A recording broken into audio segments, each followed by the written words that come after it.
Esther Miruri from the Kenya Red Cross Society is in studio to tell us about the hackathon. And hackathon, you know, when you talk about hackathon, not so many people are very conversant with this word. And Esther, good morning. Good morning. All right, hackathon. Now I'll repeat hackathon. What is hackathon?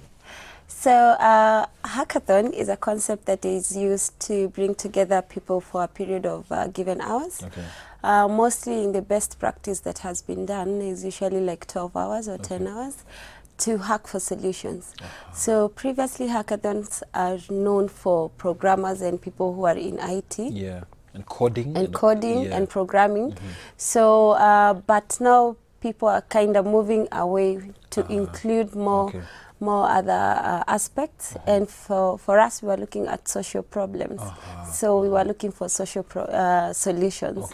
So the youth were hacking for social solutions. Wow, nice. Yeah. Now, when you talk about the young people looking for solutions, was it the normal societal issues, or maybe issues surrounding the young people, or issues surrounding our overall generic society? What are some of the things that actually were raised?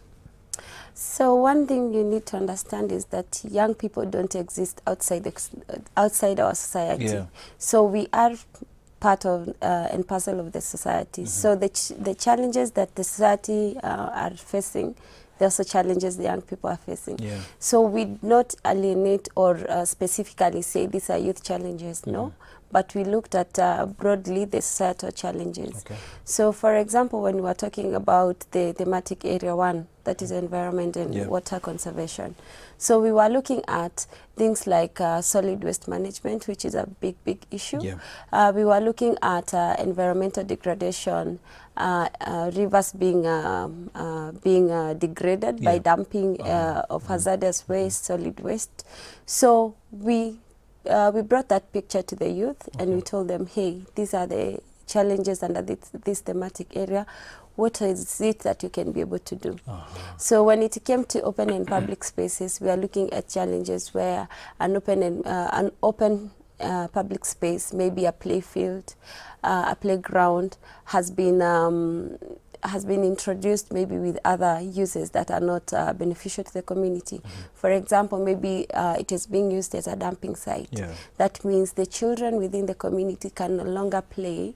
So that means it affects their childhood development. It also means that the community cannot use that space for other benefits. For example, they can use that space for marketing, but they can no longer use it because it is used as a dumping site. They can no longer use this space maybe for recreational activities because it's not safe.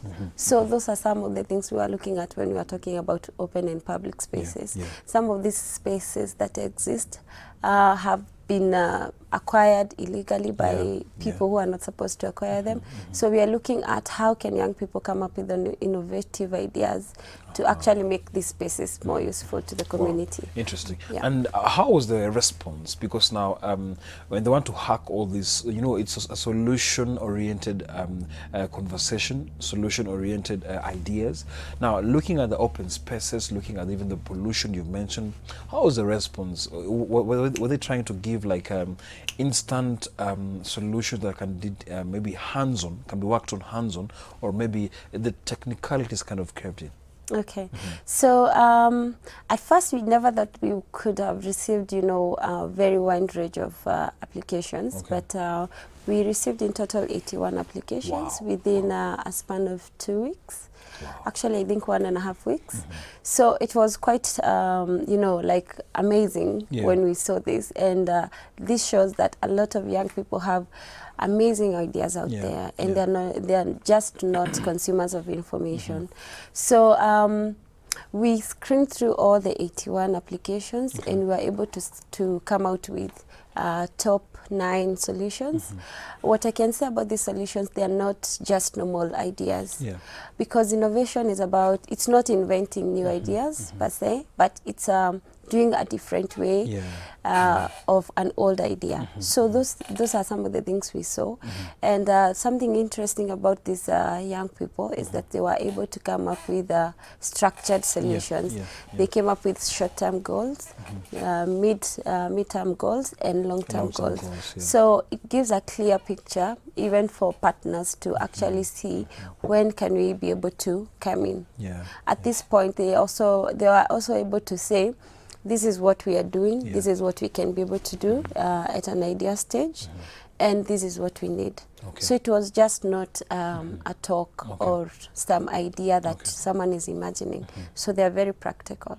So out of all these applications, how many did you settle? We settled at 9. Yes, because we needed to have 3 per each of the category, because we had three categories that we were looking at. So we ended up having 3 per each of them.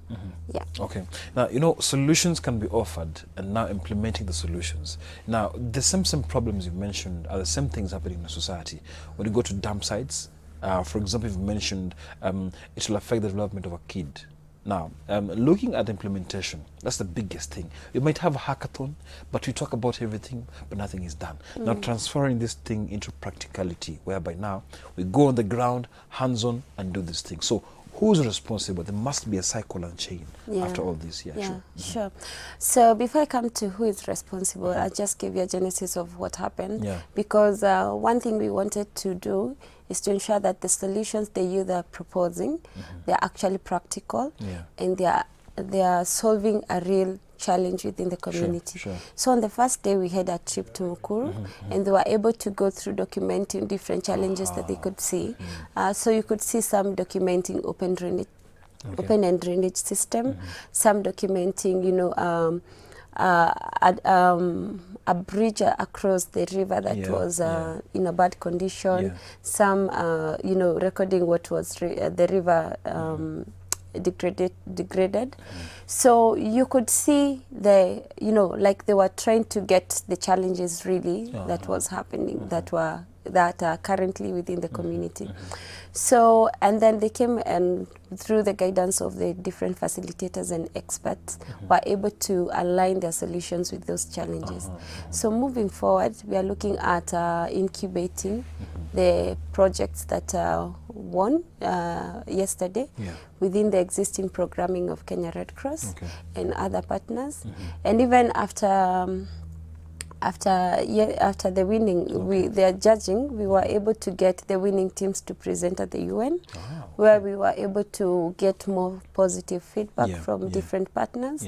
So we are working with the teams to ensure that we align the feedback that they got yesterday and the presentation, so that we can be able to link them up with different stakeholders. Amazing. Now, linking them up, and of course trying to maintain this group. You know, sometimes young people, things kind of get out of hand and kind of maybe not disagree, but split. You see, and when something happens like that, it means the agenda is getting lost. Now, how are you, or what are you doing to make sure that these people can stick together? You know, the point is sticking together, because now the ideas came as a group. Now, the art of sticking together, so that at least there's some consistency and sustainability to achieve the target.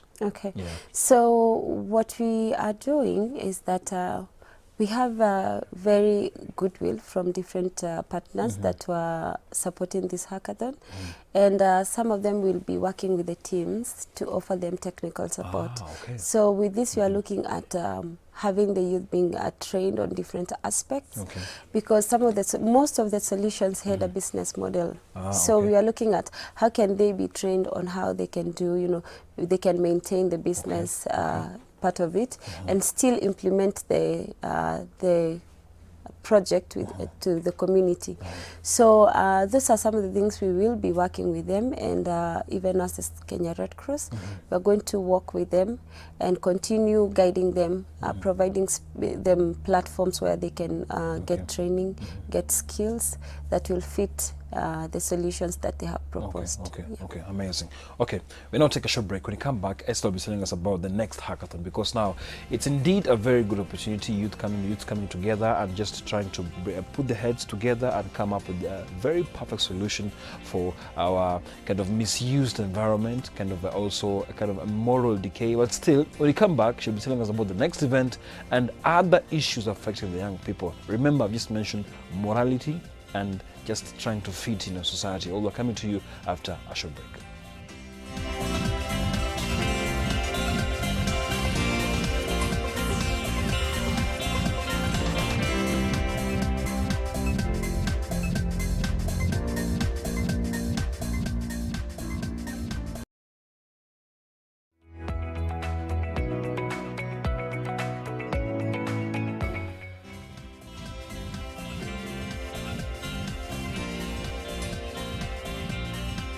All right, welcome back to Morning Live. Goodness, I have a crazy director. Dan, you're crazy. Anyway, moving on with the conversation, Esther Muiruri is in studio.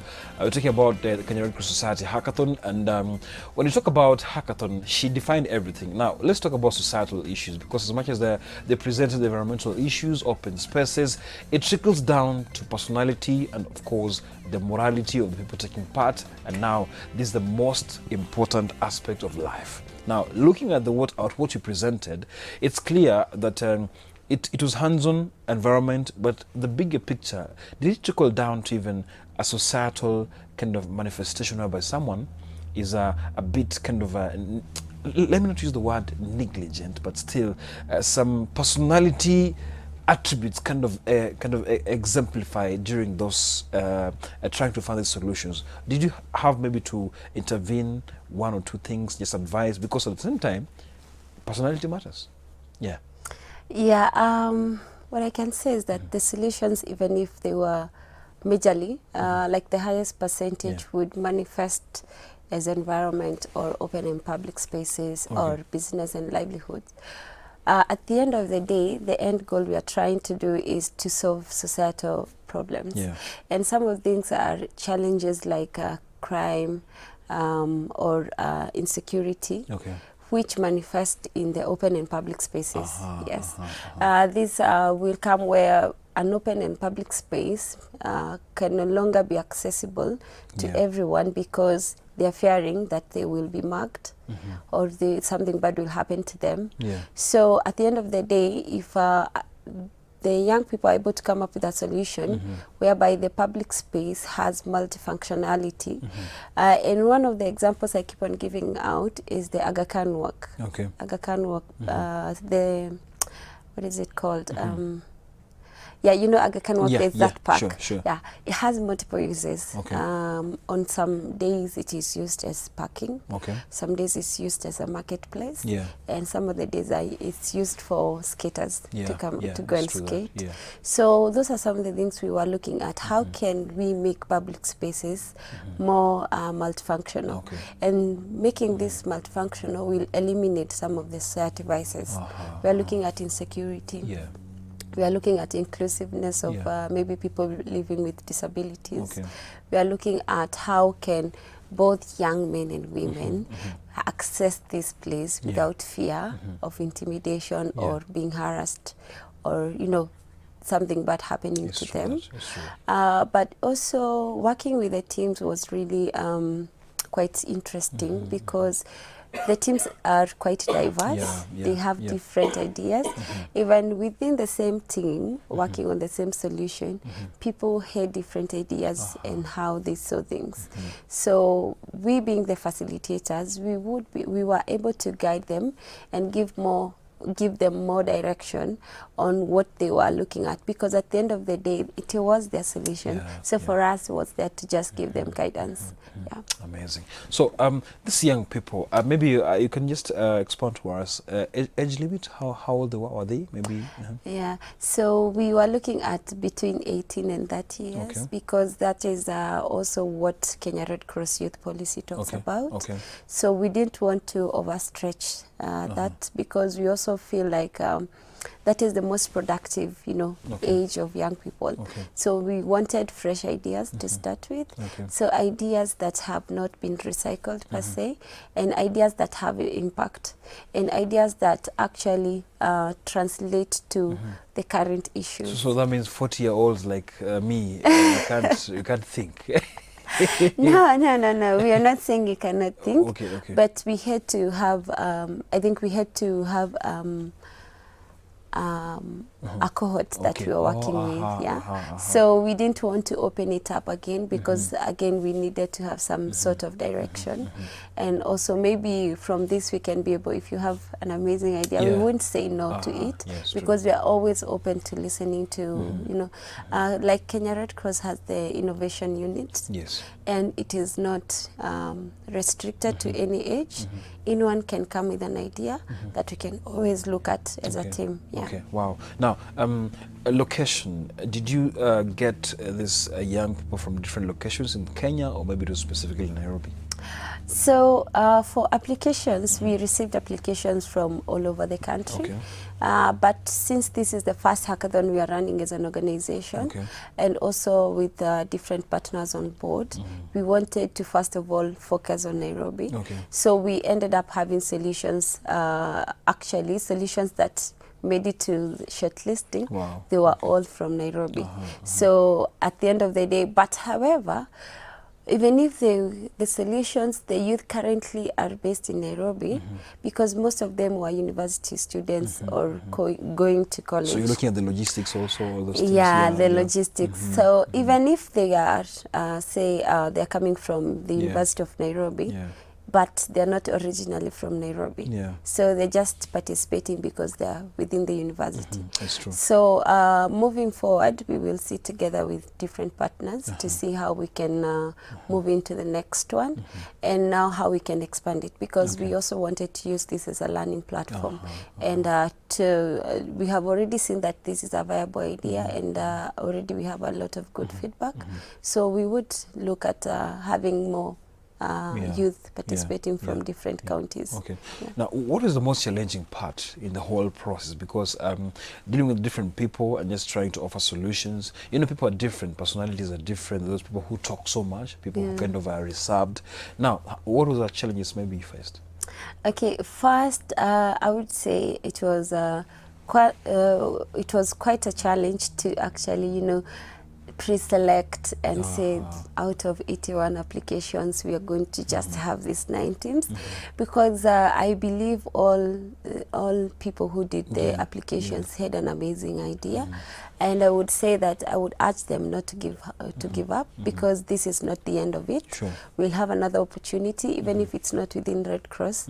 They can be able to hear about another partner who is doing a hackathon. Not to lose hope, they should apply again, because I think I know that they had an idea and they wanted to change something. Then when it comes to working with the teams, of course, it was quite a challenge sometimes, how to balance between those who don't talk a lot and those who have the energy. Those who have the energy.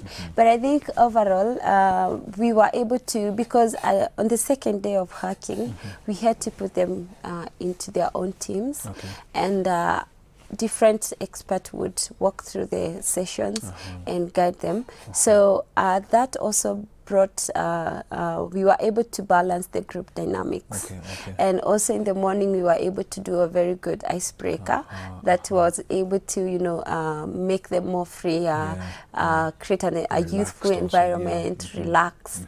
Even if it was a competition for them, they were like, even from the participants themselves would say, this is a competition, but at the end of the day, we are here to help each other. We want to build synergies. You could hear them say, we want to present these ideas to ourselves so that we can see how idea A, B, and C can be linked together. So for the sake of implementation, then everyone is included. Did you maybe kind of spot some signals of leadership? You know, in groups, we have those people who kind of exemplify these leadership skills, and then now from there they can now even represent the group representation. Did you see any signs of such things in these young people? Yes, we did. And actually, when they were doing the presentations or even the applications, Yeah. we always had someone saying, I'm the team leader of the group. Uh-huh. So even during the introductions, group presentations, you'd see team leaders take a very big role. And actually they helped us a lot in, you know, being able to manage everyone, because it was not easy Okay. to manage more than 30 young Okay. people Okay. at the same time. So the leaders within the groups were able to say, hey, team leaders, I mean, my own team members, Yeah. we are doing this next, so Yeah. please hurry up. Yeah. And that really helped us in managing time and making things done on time. Okay. Yeah. Okay. Amazing. Now, when we even talk about the next event, you know, at the same time there were so many applicants. When do you think you might be having the next one? And do you think it will still happen in Nairobi? Or what do you think about this? Well, it's an interesting question. Well, definitely I think it should happen again, and it should happen big to include everyone. Yeah. But this is a discussion we'll need to have with our different partners. Okay. Because as you mentioned, we have an MOU with UN Habitat. So we are looking at how we will sit together with UN Habitat. We have other stakeholders like NetFund. Okay. Okay. And Silver Hill Capital. So we are looking at how we are going to sit down together, Okay. reflect on the lessons we've learned for this session, Okay. and see what is it that we can be able to Yeah. do next. Yes, true that. Yeah, so that is definitely something we'll have to discuss, and then once we do, then we'll agree on the way forward. Okay. Yeah. Now, when even you mentioned the UN Habitat, the other day we had, of course, just ended the environment agenda in Gigiri headquarters. Now, looking at all these solutions you gave, you mentioned earlier, indeed, there'll be follow-ups on those what you proposed. But do you think for a young man who participated or a young lady who participated in this event, in the hackathon, will sit down one day and say, wow, the solutions I offered, this is what now I'm seeing. I'm glad to say that indeed I took part and the impact is right outside my doorstep? Yes, I can say that because we have already goodwill from different individuals and partners who have seen like this is an amazing idea actually, because it was a bit tense even for us, because especially for me, I worked with them throughout the process. So we were not sure who is going to win and who is not going to win. So even working with the teams, they were a bit you know, panicking during the presentation. They were like, oh my God, I have butterflies, what am I going to do? But you are like, no, just relax, treat this as normal. And so one of the interesting things maybe I didn't mention is that after the UNEA that was hosted by UN Environment, this week, and that's why the youth went yesterday to the UN to present. The UN Habitat is hosting the first session of United Nations Habitat Assembly, which is bringing around 4,000 delegates. So, and the session is actually ending today. So it has been running the whole week. So one of the platforms we were looking at is providing for young people to get more, you know, interested strategic partners, was such a platform. And from that presentation, they were able to, you know, get feedback from there. So I am very optimistic because the solutions the youth proposed are very practical. Then some of them are not capital intensive, because that is what usually, you know, scares people away. So they're very viable. So we will be working with them to see how we are going to implement them systematically. Amazing. All right, interesting conversation. So you've mentioned no idea still where the next one will happen. How do you know, when you talk about applications, is it about the branches of the Kenya Red Cross, or maybe how do you now send out this notification that indeed you can now apply? So one of I think the best advantage with us as Kenya Red Cross is that we are across the 47 counties Yeah. with several branches and offices. So with this, we of course we use the existing structures Okay. because we have a youth department Yeah. within the organization, and with that we are able to collaborate and be able to send the information Okay. to all the branches and even the youth groups, because apart from the youth groups within the branches, we have the youth in school, Yeah. and these are the youth within the universities, Yeah. the colleges, Yeah. the primary and the high schools. Okay. So we use that network to share the information.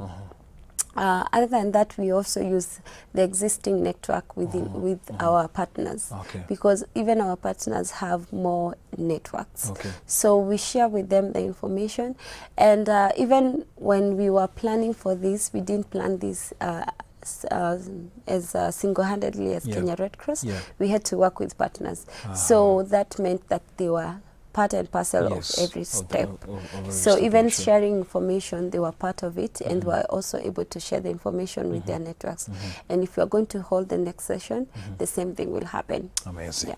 Good job you're doing, Esther. Thank you so Thank much you. for coming. Okay. I appreciate. I hope I'll take part in the next one, but I think the age bracket has kicked me out. I'm hitting 40 soon, so we hope we'll have the next one. Good job you're doing. Thank you Thank you so so much for much. coming. All right. All right. Thank you. We're now taking a short break. When we come back, we now focus on science. You know, STEM in this country is still being kind of embraced in so many ways. And when you talk about STEM, it's embraced by few people, but still the competency-based curriculum will pave way for so much in store for this country. So all are coming to you after a short break.